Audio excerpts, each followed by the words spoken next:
In America, the Fiat 500L is considered a B segment car, which means it competes with cars like the Kia Soul, the Nissan Cube, and if I walk all the way over here, the Scion XB. It may also compete to some extent with the Mini Countryman, which is more expensive. So let's take these cars for a ride and see how they compare to the new Fiat 500L. Coming up next on the Fast Lane Car.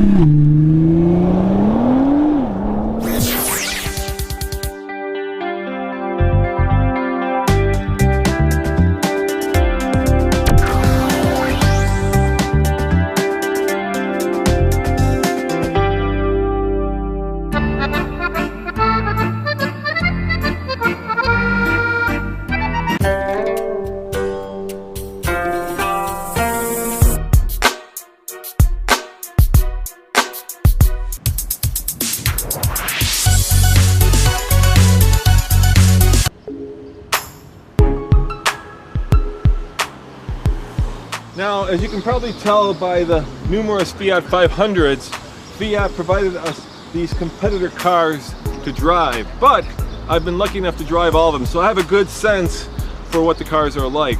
The other thing I can tell you is that this is a very impromptu comparison, and that's just because there are 20 other automotive journalists here, so I get this car for exactly 10 minutes. So don't look at this as written in stone. It's my best attempt to provide you a comparison between these vehicles on a very, very tight time limit.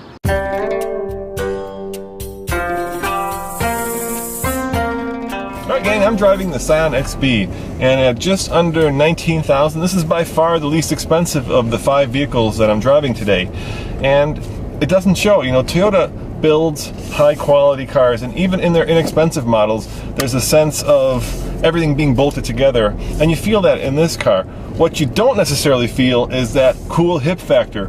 When this car first came to America, it brought in with it the Scion brand, and at that time that first gen car was small and really urban, and it was the kind of car that high school kids and college kids really aspired to. And then in this version it just got big and bulky and a lot less fun. Ironically, since this is getting a little old now, the Fiat 500 outdoes it where it counts, and that's at the pump. This gets 24 mpg combined according to the EPA, whereas the new Fiat 500L, that one gets 27 mpg.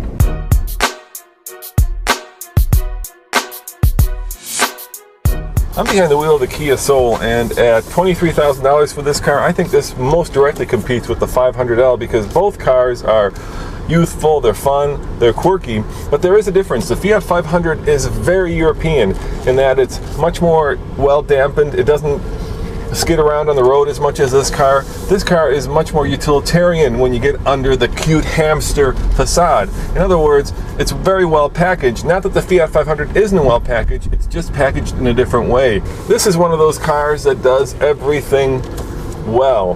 Not exceptionally well, just well. So you can put all your stuff into it, you can help a friend move, it's fun to drive, but it's not European. And that little, well, I don't know how you would say it in Italian, but that little kind of spice of life, the meatball on top of the pasta, that's what the 500 provides that this car doesn't.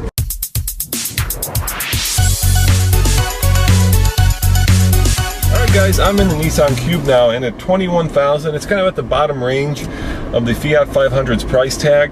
And at one time, this was the belle of the ball. This was the car that everybody wanted Nissan to bring in from Japan, and Nissan eventually relented and brought it in. And what people found out was that while it was cool, it was still kind of a dour and inexpensive economy at the heart of it. So while there was a lot of kind of funky glass and round shapes and I can't take this off, this weird like mouse pad that they put in the center of it, when you actually have to live with it, it really is an economy car that has been dressed up to be fun and freaky. And the thing about trying to be cool is when you're cool, and when you're not cool, well, then you're not cool and you're kind of out of style. And at this moment in time, the Cube is definitely out of style.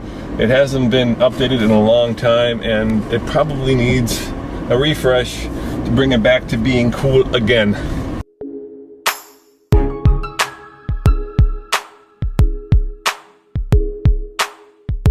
the Countryman right now, and at $26,700, it is the most expensive group of the ones that we're testing today, and it feels like it. Everything in here feels like it's made of high quality materials.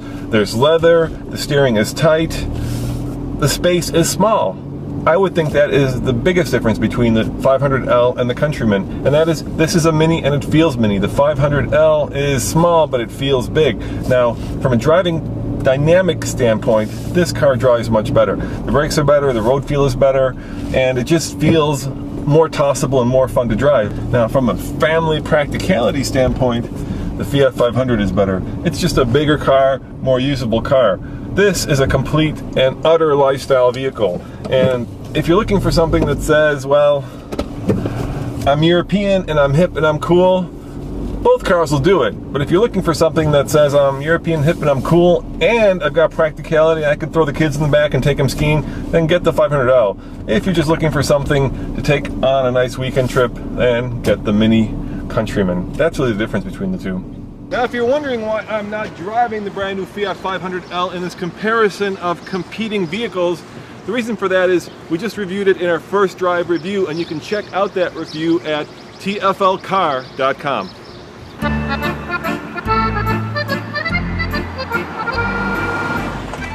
So out of these 5 cars, if it were my money, it comes down to these two, the new Fiat 500L and the Mini Countryman. And that's because, well, I like them both.